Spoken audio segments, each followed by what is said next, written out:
Everyone, আমি অসীমা। আমার একটা নতুন ব্লগে তোমাদের সবাইকে অনেক অনেক স্বাগত।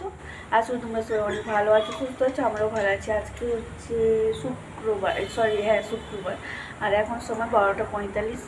এখন থেকে ব্লগটা শুরু করলাম, কিন্তু সকাল থেকে কী কী করেছি তোমাদের সাথে আমি সেটা ক্যামেরা বন্দি করে রেখেছি, সেটা দিয়ে দেবো আর কি, ঠিক আছে?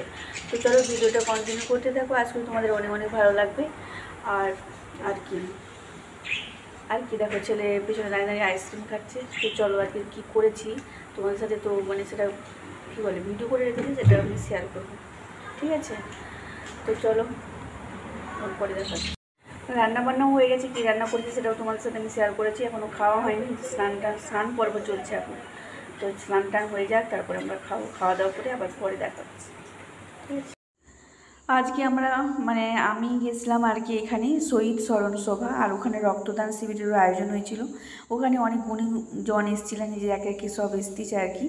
তো আমরা গেছিলাম ওখানে। প্রোগ্রামটা শুরু হতে একটু লেট হয়ে গেছিলো, আমরা তখন 9:30টার দিকে গেছিলাম, তার উপরে শুরু হয়েছিল।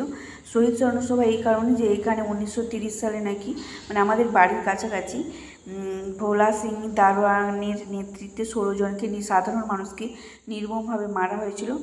16 জন নয়, 14 জনকে। ও তাদের স্মরণে প্রত্যেক বছর এই দিনটা শহীদ দিবস হিসেবে পালন করা হয়। তাতে আমরাও আজকে অংশ নিতে পেরে নিজেদেরকে খুব ভাগ্যবান মনে হচ্ছিল।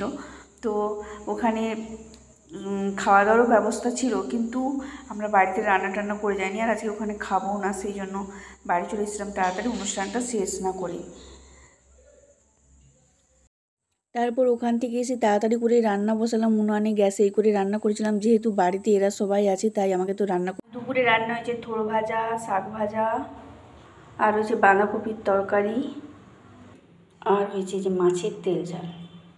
এখন বাজে বিকেল 5টা 20। দেখো ছাদে এসেছি, রোদ দেখো, সূর্য মামা এখন কীভাবে রোদ দিয়ে যাচ্ছে, আর চারিদিকটা দেখো, আর আমার ছাদের গাছগুলোর অবস্থা দেখো, আর বিশেষ করে ওই লঙ্কা গাছ দেখো, ওদের অবস্থা খুব খারাপ।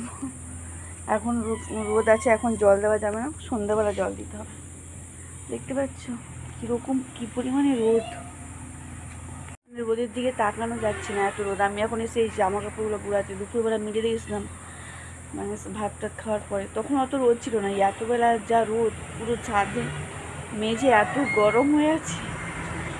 ওই পাশে তাড়াতাড়ি জামাগুলো গুঁড়িয়ে পরে দিয়ে গাছে পরে জল দেওয়া সন্ধ্যেবেলা। তো চলো আবার পরে দেখা হচ্ছে। আজকে রাত্রে ছেলে মেয়েদের জন্য যে ম্যাগি করেছিলাম, এটা মেয়ের আগে খাওয়া হয়ে গেছিলো, এটা ছেলের।